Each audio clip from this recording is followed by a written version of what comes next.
Dr. Mehmet Oz is pushing back on alcohol or its use and saying more people should actually use more of it. Believe it or not, the new alcohol guidelines are taking shape as a part of a new health guidelines, if you will, and that alcohol can be used to bond and socialize, pushing back on what's the stricter public health messages have been federal officials for basically decades by the U.S. Dietary Guidelines. Speaking in media interviews, Oz is arguing that discussions about alcohol too often focus on only the risks while ignoring long-standing social role in human interactions. His comments landed him as health authorities weigh in on whether to further discourage alcohol consumption or reinforce existing limits. It's getting a little weird around Dr. Mehmet Oz, if you will.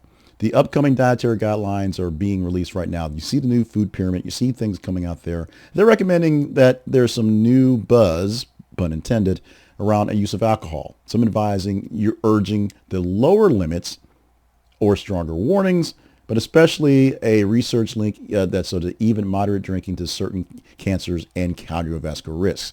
So there are dangers there. The current guidelines advise no more than 1 drink per day per woman, 2 per men. For public health advocates argue that those thresholds may still understate the harm. They may still be more than they could be to hurt you.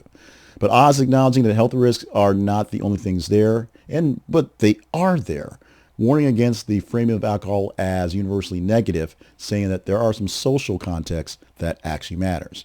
And here's where it becomes a bit weird, or a bit Oz, if you will.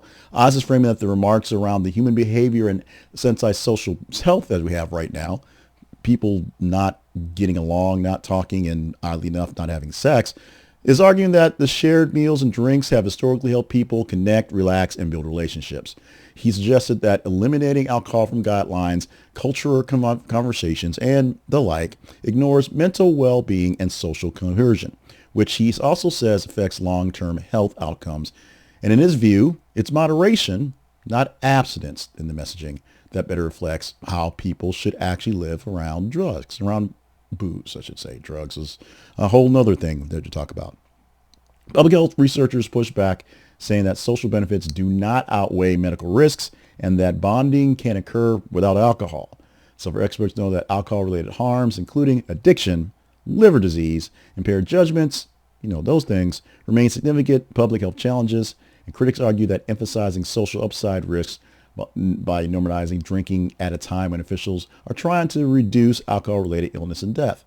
This is an odd thing right now because, as it seems, younger millennials and Gen Zers are calling off alcohol. It's January, and dry January is a thing that many people are sticking up for because it gives them a chance to dry out, if you will, something to shoot for. But there are many people who are not actually making the money and making the time, making the thing of booze.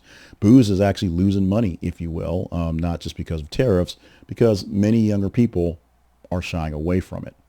Moving on to things like marijuana, but that's another video for another day. The remarks from Oz are drawing attention because it sits at the crossroads of science, lifestyle, and culture right now, and all the things that are happening.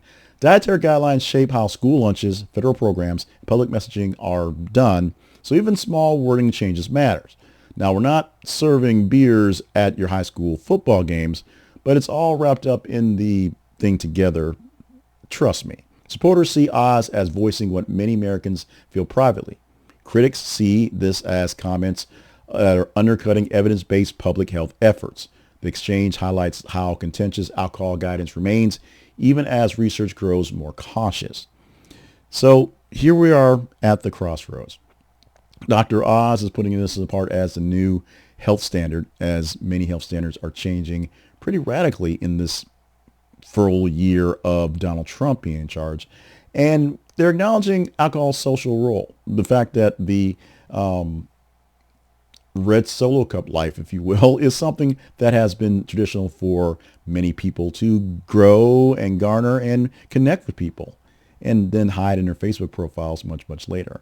And the guidelines now, making them less of a guidelines, are more realistic and relatable to how people should be reacting, potentially encouraging moderation, but not full-out rejection of the booze. It recognizes that mental and social well-being are parts of overall health, But there are some physical factors that should be looked at, but not necessarily the things that hold things up.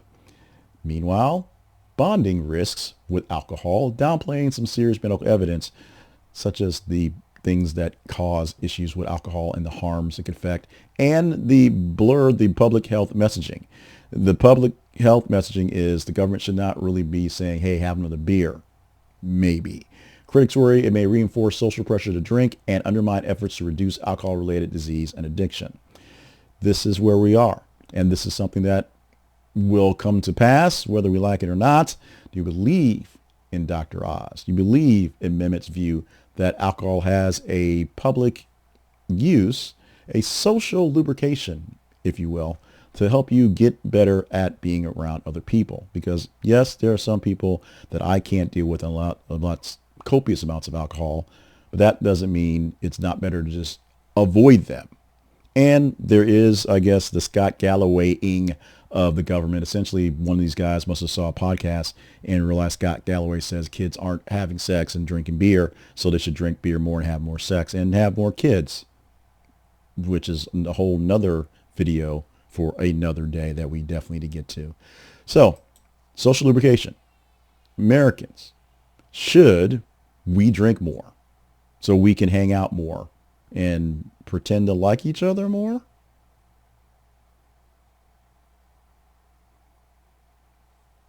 Comments.